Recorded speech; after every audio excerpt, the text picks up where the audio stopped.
Que la gracia y misericordia de Dios sea con cada uno de nosotros, hoy y siempre. Amén. ¿Se acuerdan ustedes de las palabras que abren puertas? ¿Se acuerdan o no? ¿Cuáles son? ¿Cuáles? Perdón, gracias y por favor. Se les enseña a los niños desde pequeños, ¿no es cierto? ¿Y por qué cuesta tanto? Se enseña, sí, se sigue enseñando. Gracias, decir gracias cuesta. Decir perdón cuesta. ¿La otra cuál es? Por favor, también cuesta. Son palabras que abren puertas. Porque resulta de que tenemos un mundo moderno tremendamente individualista.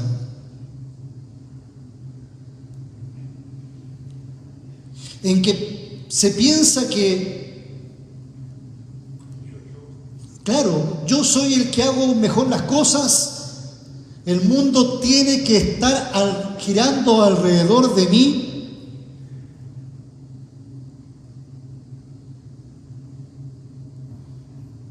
Y a nosotros nos llama la atención esto porque cuando estamos bien, generalmente no nos damos cuenta que estamos bien y nos damos gracias.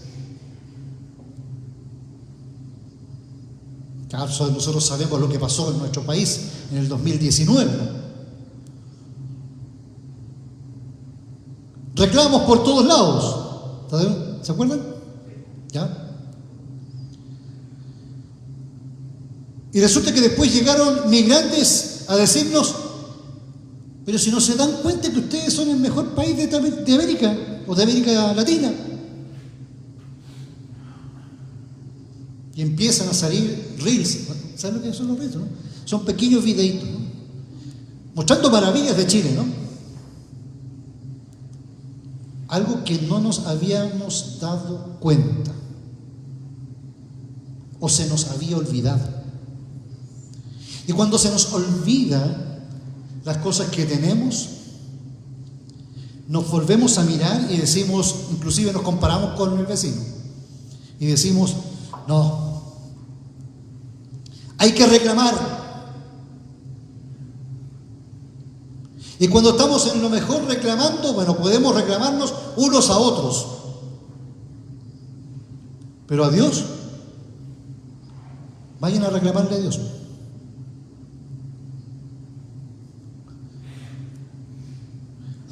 Reclamémosle, ¿no es cierto?, por el terremoto de 2010. ¿Por qué no se puede reclamar? Yo no estoy diciendo que un terremoto sea, ¿no es cierto?, un mensaje directo a esto, no estoy diciendo eso. Pero sí nos hace pensar que somos tremendamente frágiles, somos pequeños, yo más aún, y somos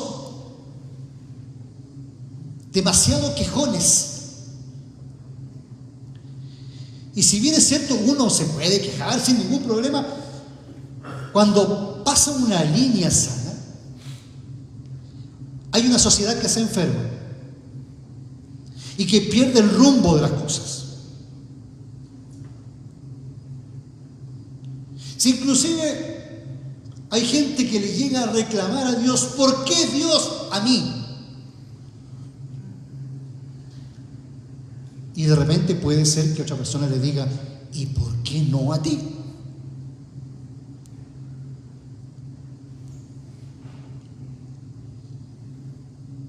Es que a mí, yo no quiero esto. Pero mira todo lo otro. si miras el vaso medio vacío, simplemente no vas a darte cuenta todo lo que Dios ha hecho por ti. Y no te vas a dar cuenta lo que Dios va a hacer a través de ti. Porque, ¿no es cierto?, tenemos una mirada tan básica en esta sociedad que todo termina con el yo y las cosas para mí, todo para mí. Después de eso, ¿qué hago con esas cosas? Y no solamente de cosas materiales, también cosas que se quedan aquí o acá. Y reclamamos. Imagínense ustedes el hijo pródigo. ¿Se acuerdan de ese hijo pródigo? Que le pidió la herencia a los padres, luego de haberlo gastado todo en comidas y mujeres, en lo que le vengan las ganas, se queje frente al padre, vuelva al padre y le diga: mira, todo esto me pasó porque tú me diste dinero. Y pasa eso, aunque ustedes no lo crean. Menos mal que él se detuvo en la vida, y a veces hay momentos que hay que detectar que nos hacen parar en seco y reflexionar, como este joven, y pensar bien. Menos mal que hizo algo muy interesante, que fue ver cuál era su situación, y se dio cuenta todo lo que había perdido y ni siquiera dio gracias. Arrancó porque pensaba que lejos de su padre, lejos de Dios, podía ser feliz. Sin embargo, los hechos consumados le hicieron volver en razón y darse ánimo y valentía para valorar lo que tenía y volver a su padre. Todo lo que Dios ha creado es bueno. ¿Amén? Eso lo dijo desde cada día después de la creación. Y vio Dios todo lo que había hecho y era bueno. Y al final, cuando hizo al hombre, y era bueno en gran manera. Sin embargo, el apóstol Pablo, aquí en la carta a este joven pastor Timoteo, es un contexto en que habían cosas que la religión le decía que eran buenas y que no eran buenas. Cierto, la ley decía que no debían comer determinados alimentos: liebres, cerdos, sangre. Y en un episodio temprano de la primera iglesia cristiana, el líder, o uno de los líderes, Pedro, tuvo una visión, ¿se acuerdan? Una visión en que habían lienzos que caían, y los lienzos traían sujetos una serie de animales impuros, cerdos, entre esos. Y Dios le dice: anda, mata y come. Y Pedro, con toda esa cultura religiosa, porque él estaba hablando desde el concepto del Antiguo Testamento, de la ley, pensaba: pero ¿cómo yo lo voy a hacer? Pero Dios me lo está pidiendo.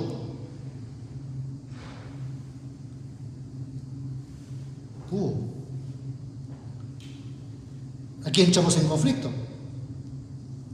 Por un lado está la religión, estaba lo que debía hacer Pedro,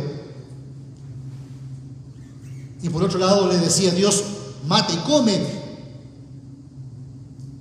Dios le dice: mira,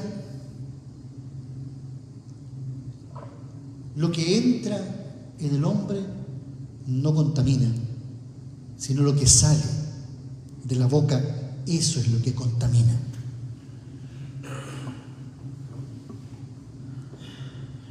Imagínense, Seguramente para él fue un choque de conciencia muy grande. Quizás no logró digerirlo un 100%.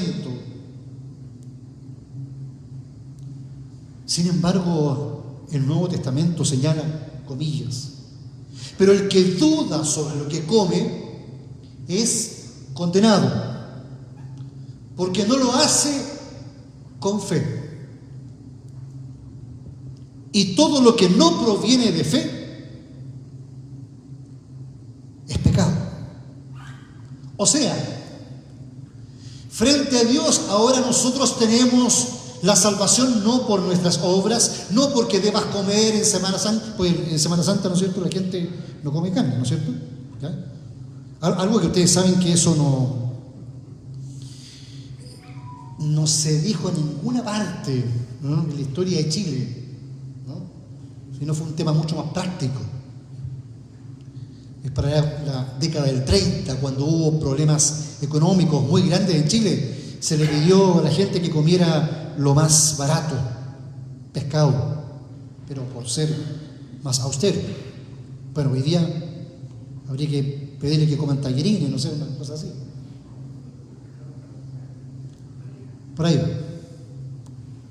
Pero el tema de la comida, como el tema de muchas cosas culturales, simplemente son sobrepasadas por el amor de Dios. ¿Por qué? Porque ya nosotros no somos salvos por rituales o cosas, sino por lo que Cristo hizo en la cruz del Calvario.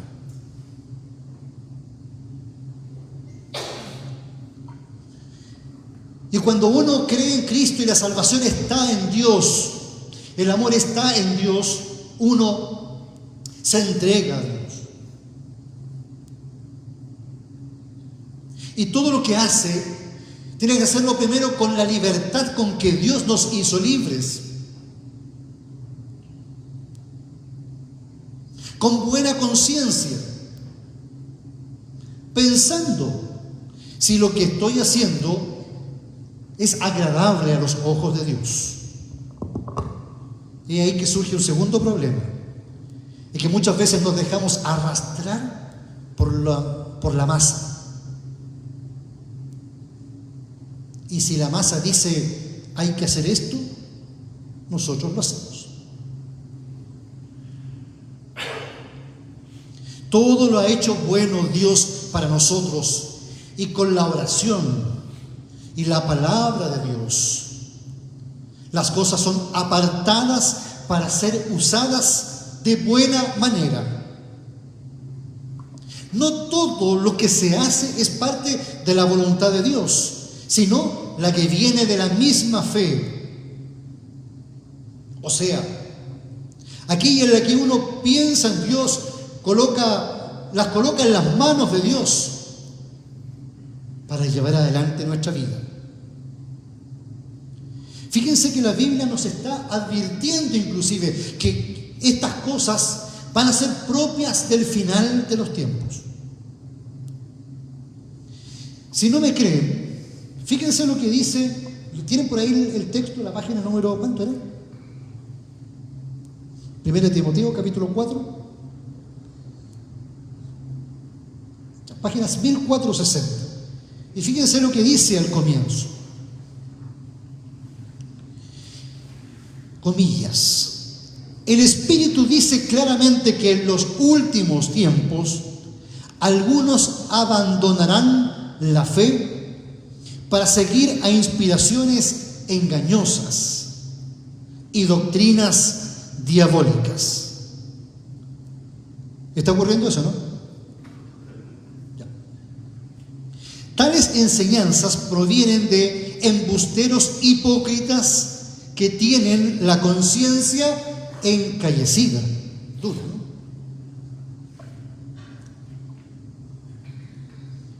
Y muchos le van a decir a usted, oiga, usted no tiene que hacer esto, o tiene que hacer esto, y son cosas humanas. Van a tratar de cauterizar en las conciencias o robar las conciencias. Cada cierto tiempo en televisión nosotros encontramos precisamente todas estas sectas, ¿no?, que de repente aparecen y que causan tanto daño a la fe de las personas. Pero además el versículo 3 dice: prohíben el matrimonio y no permiten comer ciertos alimentos que Dios ha creado para que los creyentes, conocedores de la verdad, los coman con acción de gracias. ¿Qué les parece? También esta es otra parte de la Biblia que habla no solamente de Chile, sino que habla de nuestro tiempo. Porque para engañar a la gente es fácil. Especialmente si uno quiere vivir la vida lo más recta posible. Más encima, la vida de fe no consiste en comer esto o no comer esto otro, sino en mi relación con Dios. Esto obviamente lleva al ser humano a cansarse, a ir abandonando las cosas de la fe. Pero una de las cosas que más me llama la atención es que cuando uno recibe algo, obviamente está en mí, porque también me puede causar un daño, obvio. Pero si lo recibo, no solamente comida, sino cualquier cosa, debo hacerlo con acción de gracias. Porque cuando damos gracias, directamente estamos diciendo que lo que se nos ha dado no es producto de nuestras fuerzas. A mí me gusta mucho el texto de Deuteronomio, creo que es soberbio. No te vayas a pensar, ¿no es cierto?, que por tus fuerzas tienes todas las cosas. En otro pasaje uno podría sacar conclusiones como: ¿tú eres el que le da vida a una semilla? Tú la siembras. ¿Quién le da la vida, no es cierto?, es Dios. Que Dios siempre está recreando. Entonces, cuando uno agradece, es consciente de que todos nuestros sueños y proyectos dependen de alguien superior. Estos días seguramente ustedes habrán escuchado muchas veces: vaya que el invierno se ha alargado, ¿cierto?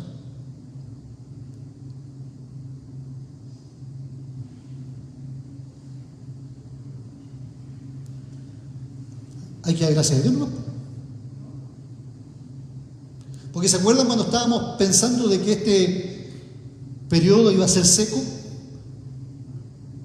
y que no iba a llover? ¿Sí? ¿Sí? Hasta los meteorólogos dijeron por televisión. Y dijeron: la niña parece que se retrasó. Y nosotros encontramos que la lluvia cae hoy día sobre nuestro país y el sol cae sobre nuestro país de forma perfecta. ¿Para qué? Para darnos a entender que dependemos de Dios, que somos frágiles. Y al hacernos depender de Dios, nos quita de raíz este fenómeno que uno piensa que todo lo puede, que uno puede hacer todas las cosas. Por eso es que agradecer nos ayuda en nuestra humildad, en nuestro amor a Dios, en nuestra alegría de vivir, porque todavía seguimos siendo como niños. Pero también nos ayuda en nuestra confianza para con el futuro. Y algo más, nos sirve para dar a conocer que debemos compartir.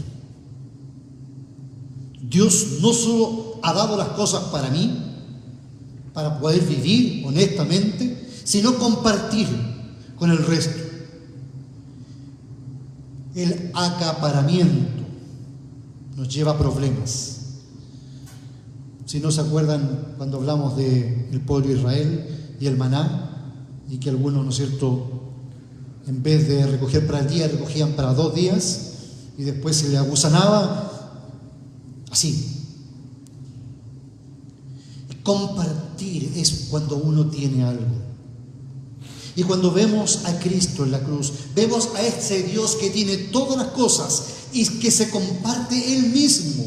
Por eso que nosotros no solamente compartimos cosas, sino que también compartimos nuestro tiempo, damos nuestro tiempo, nuestras ideas, nuestra vida, por el bien del prójimo. No solamente en Cristo tenemos un ejemplo, sino que tenemos la salvación misma. Y si de lo recibido de su mano damos, ¿qué es lo que le damos a Dios en el día de hoy? Gracias a Dios estamos aquí. Pero la iglesia tiene una concepción ventajosa respecto al resto de la sociedad. La iglesia cristiana, digo, toda, para poder ser personas que podamos ser aporte a una sociedad cada vez más egoísta, más ensimismada. Por eso, iglesia, levantémonos para poder agradecer a Dios y así mantenernos en las manos de Dios. Amén.